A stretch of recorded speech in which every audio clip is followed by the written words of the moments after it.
Shri Swami Samarth. Hello, मी अनुष्का समर्थ किचनमध्ये तुमचं खूप खूप मनापासून स्वागत करते। तुम्हा सगळ्यांना नवीन वर्षाच्या खूप खूप शुभेच्छा।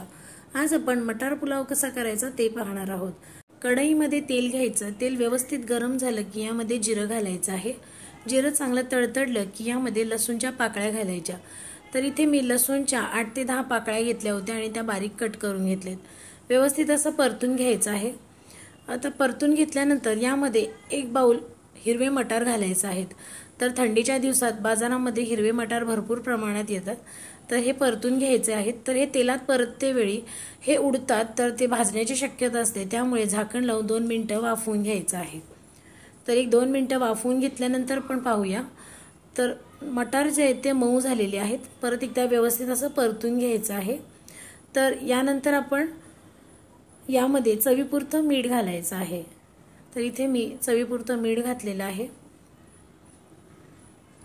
आता मीठ घालून पुन्हा एकदा व्यवस्थित असं परतून घ्यायचं आहे। तर मटार अजून आपले पूर्णपणे शिजलेले नाहीयेत, तर इथे हे मटार परत 5 मिनिटं मी शिजवण्यासाठी झाकून ठेवणार आहे आणि हे सगळं मंद आचेवरती करायचं आहे। तर 5 मिनिटांनंतर आपण पाहूयात, मटार मऊ झालेले आहेत आणि व्यवस्थित शिजले गेलेले आहेत। परत एकदा परतून घेतल्यानंतर यामध्ये शिजवलेला तांदूळ घालायचा आहे। तर इथे मी हा भात बासमती तुकडा आहे, तर आमच्या घरी बासमती तुकडा आम्ही खातो, तर त्याचा छान असा भात तयार केला होता। कुकरला शिट्या करून घेतल्या होत्या, तर तो यामध्ये असा घालायचा आहे आणि आता व्यवस्थित असं परतून घ्यायचं आहे। खूप मोकळा सुटसुटीत असा तयार होतो।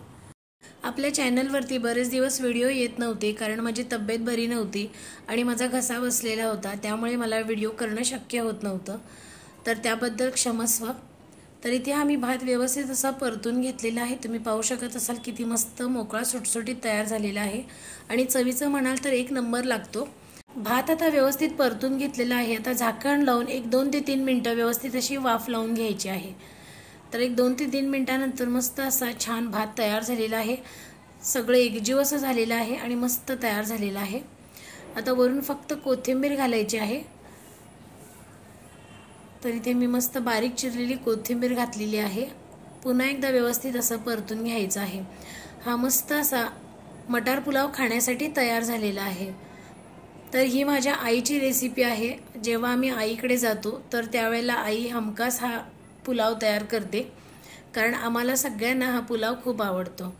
तर हा खाण्यासाठी तयार झालेला आहे मस्त असा मटार पुलाव। अशाच नवनवीन आणि चमचमीत रेसिपीज पाहण्यासाठी समर्थ किचनला लाईक, शेअर आणि सबस्क्राईब करा।